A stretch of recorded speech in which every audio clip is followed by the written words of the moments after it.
Her voice didn't shake. Mine did. Not out loud, only inside, where 20 years of trust cracked like thin glass. We were sitting across from each other at the restaurant she had chosen, a place with warm lighting, soft music, and white tablecloths meant to disguise the cruelty she carried in her purse. Our 20th anniversary. I had brought a small velvet box.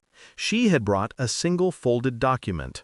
She pushed it toward me with the same grace she used to straighten her hair in the mornings. Routine. Thoughtless. Practiced. "I'm divorcing you," she said. "Talk to my lawyer." The rest of the room blurred. I heard forks, laughter, murmured toasts, but all at a distance, as though life had quietly stepped away from us, unwilling to be a witness. I remember looking at her hands. No ring, no nervous tremor, just a calm, rehearsed stillness. A chill moved through me then, not heartbreak, but awareness. Something was wrong, terribly wrong. People don't end 20-year marriages with a single sentence unless they're trying to bury something deeper. She stood, smoothed her dress, left without looking back. I stayed seated, staring at the untouched wine, feeling the air thicken around me. Not grief, not rage, a slow, deliberate clarity. I took the document, folded it, and placed it beside the velvet box. If she wanted coldness, severance, legal distance, she had no idea how far I could go. The next morning, I found her suitcase missing, a pair of heels gone, the guest room door slightly open, as if someone had used it recently, someone who didn't want to leave a trace. I walked through the house like a stranger exploring the remnants of a life he vaguely remembered. Her perfume lingered in the hallway. Not the one she wore at home, the one she kept for work events. The clues weren't loud, they were quiet, carefully placed. Too carefully. Divorce, suddenly but packed belongings? A lawyer ready on standby? Cold precision in her eyes? This wasn't spontaneity. This was planning. A long time coming. I sat on the edge of our bed, staring at the indentation where she used to sleep. And something inside me twisted, calm, analytical, brutal. The truth had been there for months, maybe years. Late nights at the firm, phones turned face down, conversations that ended the moment I walked in, trips she never invited me on. I replayed them one by one, like examining frames of a damaged film reel. Every detail aligned into a pattern I had refused to see. She wasn't leaving the marriage, she had already left. And the divorce? That was just the final stage. Legal confirmation of a betrayal she had already committed in silence. But there was more.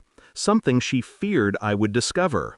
Something she wanted the court to handle before I could speak. So I didn't call her. I didn't chase. Didn't beg. I simply whispered into the empty room, "Who are you protecting?" The silence answered. Investigating your own spouse requires a level of detachment most people don't survive. But mine arrived naturally.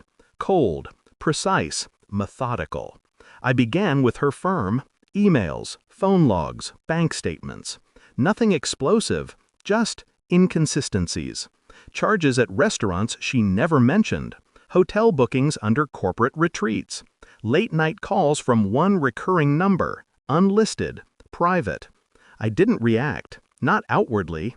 To the world, I was calm, cooperative, the picture of a man navigating a civil divorce.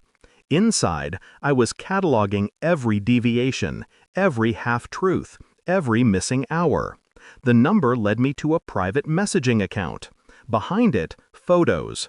Not the explicit kind, something worse. Her smiling, soft, intimate, a version of herself she hadn't shown me in years.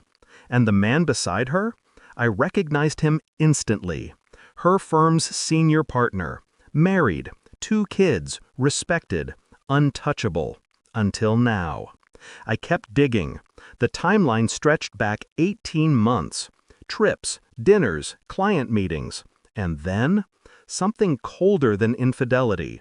Legal filings prepared months before she told me. She had been planning to strip assets, secure alimony, and walk away with everything the moment he divorced his wife. She wasn't just cheating, she was replacing me. Deliberately, strategically. They were building a future on the bones of my life. But they miscalculated one thing. I wasn't the emotional fool they assumed I was. I wasn't broken. I was awake. The report arrived on a Thursday morning. Thick envelope. Confidential seal. Private investigator confirmation.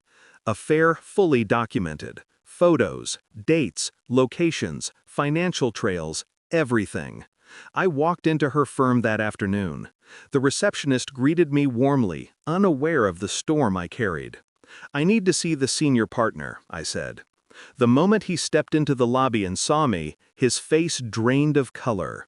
White, ghostly, guilty. He knew exactly why I was there. I handed him the envelope. Read page 3. No anger, no raised voice, just stillness. He opened it with trembling fingers. His eyes scanned the report. His breath caught. He whispered her name. I simply watched him unravel. I didn't yell, didn't strike him, didn't threaten. I just spoke quietly. "You were supposed to represent her in the divorce. Conflict of interest, professional misconduct, a clear violation." His jaw clenched. He looked sick. "She didn't tell you, did she?" I continued. "She filed papers naming you as her future spouse. She was moving everything under your name." He staggered, one step back, then another. She hadn't told him the full plan. She had planned to gut me and then gut him. A pattern of betrayal. Predictable. Perfect. I slid a second envelope onto the table beside him. "That goes to the board if you contact her, or if she contacts me." He swallowed hard, silent, defeated. I turned, walked out, and didn't look back. Let him explain that to his wife, to his firm, to everyone. Let her face the implosion. Cold revenge isn't fire, it's frost. Slow, suffocating, unmistakable. I never spoke to her again. Never replied to her frantic calls after the fallout began. Never soothed her once the firm suspended him. Once his wife filed her own papers. Once everything they built on lies turned to ash. I didn't need to. Some truths destroy silently. I kept the velvet box, not as a memory, but as evidence of who I used to be. I'm not that man anymore. I don't break. I outgrow. And as I closed the door on the life she abandoned long before she confessed, a single truth settled over me. She ended the marriage. I ended the illusion.